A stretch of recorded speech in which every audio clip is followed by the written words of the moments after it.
ওকে, আসলে আজকের প্রোগ্রামের নাম আপনজন। এটা আসলে আমার আগে এখন পর্যন্ত সবাই আসলে সব কথা বলে গিয়েছে, তো সবাই যা যা বলেছে ঘুরে ফিরে কিন্তু আসলে আমাদের মনের কথা সব একই। তো আমরা একই কথা ঘুরে ফিরে বারবার করেই বলবো, কারণ জিনিসটা একই রকম, আপনজন। আজকে আমার সামনে যারা আছে সাংবাদিক ভাই বোনেরা, তারা যেমন আমার আপনজন। আমার ক্যারিয়ার শুরু হয়েছে তখন থেকে আপনারা আমাদের সাথে আছেন।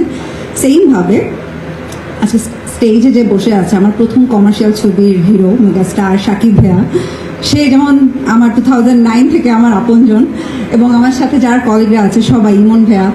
তো আসলে আমরা এখানে কাজ করি সব আপনজনদেরকে ঘিরে।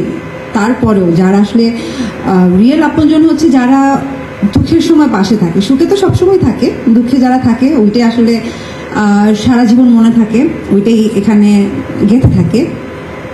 তো সেইম রিমার্কও, যেমন ছোট করে যদি বলি, কিছুদিন আগে আমার মা একটু অসুস্থ ছিল। সো আমি টানা অনেক দিনই দেশের বাইরে ছিলাম ট্রিটমেন্টে। তো আমাকে একদিন মিজান ভাই যখন ফোন করলো, তো তখন আমি খুবই আপসেট একটা মোমেন্টে ছিলাম। তো ভাইয়া যখন শুনলো এবং সে জাস্ট আমাকে একটা কথাই বললো যে রিমার্ক তোমার সাথে আছে, তো তোমার কোনো টেনশন নেই, তুমি জাস্ট যেটা যেটা করার করে যাও, আমরা তোমার পাশে আছি, রিমার্ক তোমার পাশে আছে। এবং সেই অবস্থায় একদিন সাকিব ভাই আমাকে ফোন করেছিল, আমার মার সাথে কথা বলেছিল। সো থাকে না যে এরকম কিছু মুহূর্ত থাকে, যে মুহূর্তগুলো সারা জীবন মনে থাকে, এবং ওই মুহূর্তগুলো আসলে কখনো ভোলার না।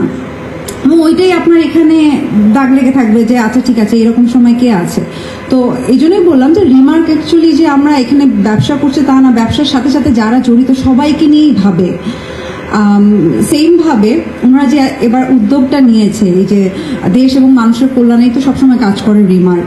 সো তাদের যে কনসেপ্টটা, যে যারা বিক্রেতা আছে, তাদের যারা ক্ষুদ্র মাঝারি বিজনেসম্যান, যারা মাত্র মনে হচ্ছে যে আমি বিজনেস শুরু করে, যাদের ফ্যামিলি চলো এই বিজনেসের উপরেই, সো তাদের যদি কিছু হয়ে যায় আসলে কি হবে। যেরকম হয় যে আমাদের আপনজন মা বাবা ভাই বোন, তাদের জন্যই তো আমরা সব কিছু করি, অথবা বাবা মা আমাদের জন্যই সব কিছু করে।